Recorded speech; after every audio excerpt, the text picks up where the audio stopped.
கர்த்தராகிய இயேசு கிறிஸ்துவின் நாமத்தினாலே நான் உங்களை வாழ்த்துகிறேன். இந்த ஆசீர்வாதத்தின் விடியல் என்று சொல்லக்கூடிய இந்த நிகழ்ச்சியிலே இந்த காலை வேளையில் உங்களை சந்திப்பதில் மிகுந்த மகிழ்ச்சி அடைகிறேன். இந்த நாளில் நான் உங்களோடு கூட பகிர்ந்து கொள்ளும்படியான தேவனுடைய வார்த்தை ஏசாயா தீர்க்கதரிசன புஸ்தகம் 65ஆம் அதிகாரம் 22ஆம் வசனம். நான் தெரிந்து கொண்டவர்கள் தங்கள் கைகளின் கிரியைகளை நெடுநாளாய் அனுபவிப்பார்கள் என்று சொல்லி வேதம் சொல்லுகிறது.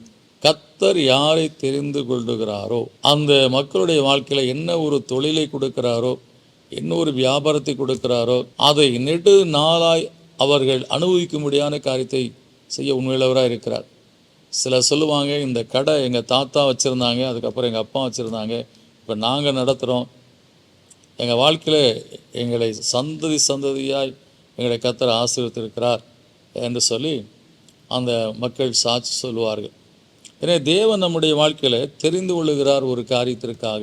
அதே போல் தான் ஊழியத்தில் அவங்க தாத்தா ஊழியக்காரு, மகனும் ஊழியக்காரு, இப்போ பேரனும் ஊழியக்காரு என்று சொல்லக்கூடிய நிலையில் அப்படியா சந்ததி சந்ததியாய் கர்த்தர் ஆசீர்வதிக்கக்கூடிய காரியத்தை அவருடைய கரத்தின் கிரியைகளை, தங்கள் கைகளின் கிரியைகளை நெடுநாளாய் அனுபவிக்கும்படியாக இருக்கக்கூடிய அவருடைய கரத்தின் கிரியைகளை நாம் இருக்கிறோம். நம்முடைய கைகளின் கிரியைகளை அவர் நெடுநாளாய் ஆசீர்வதித்து நெடுநாளை இதை அனுபவிக்க முடியாமல் கொடுக்கிற தேவனாக இருப்பதற்காக ஸ்தோத்திரம்.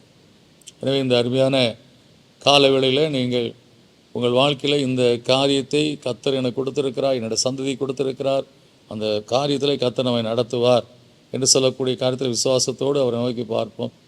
நீங்கள் டாக்டரா, உங்கள் பிள்ளையும் டாக்டராக தான் ஆகணும் அப்படி சொல்லக்கூடிய காரியத்தை நீங்கள் ஊழியக்காரரா, கர்த்தர் உங்கள் பிள்ளையை ஊழியக்காரராக தான் வைப்பார். நீங்கள் டீச்சரா, கர்த்தர் உங்கள் பிள்ளையை டீச்சராக தான் வைப்பார் என்று சொல்லக்கூடிய காரியத்தை நாம் புரிந்து கொள்ளலாம். கர்த்தர் செய்யக்கூடிய காரியம், கர்த்தரால் தெரிந்து கொள்ளப்பட்ட உங்கள் வாழ்க்கையில் நீண்ட நெடுநாட்களாக நீங்கள் அனுபவிக்கும்படியாக ஆசீர்வாதத்தை, வற்றாது நீரூற்றி போன ஆசீர்வாதத்தை உங்களுக்கு கொடுப்பார். அந்த விசுவாசத்தோடு கர்த்தருடைய சமூகத்தை ஜெபிப்போம். நல்ல பிதாவே, நீர் உங்களுடைய பிள்ளைகளை தெரிந்து கொண்டு அவர்களுக்கு கொடுக்கிற தொழில், வியாபாரம், வேலை, அவர்கள் கொடுக்கிற ஊழியம் எல்லாவற்றையும் நீண்ட நெடுநாட்களாக சந்ததி சந்தையாக தலைமுறை தலைமுறையாய் வாழ்ந்திருக்க முடியாது. அதேபோல் அவர்கள் கர்த்தாவே எந்த இடத்துல மிகுந்த நெருக்கத்திலும் ஒக்கா வாழ்ந்தார்கள், அதை பார்த்து தூர தேசத்தின் நன்மையினாலும் நிரப்புகிற தேவனாக இருப்பக்கா சோத்திரமப்பா. அதுபோல் யாக்கோபை அந்த லாபானுடைய வீட்டுக்கு அனுப்பி 2 பரிவாரங்களுக்கு அவன் அதிபதியாகும்படியான காரியத்தை செய்த தேவனும் நீர் தான் கர்த்தாவே.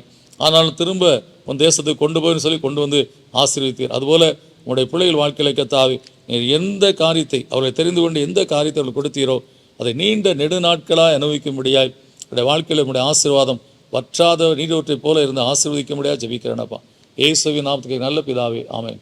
நிச்சயமாய் கர்த்தர் கொடுக்குற ஆசீர்வாதங்கள் ஒரே நாளில் முடிஞ்சு போச்சு அப்படின்ற மாதிரி கிடையாது. அது வற்றாத நீரூற்றை போல உங்கள் வாழ்க்கையில் இருந்து கர்த்தர் நடத்துவார். உங்களையும் நடத்துவார், உங்கள் பிள்ளைகளை நடத்துவார், பிள்ளைகளுடைய பிள்ளைகளையும் நடத்துவார்.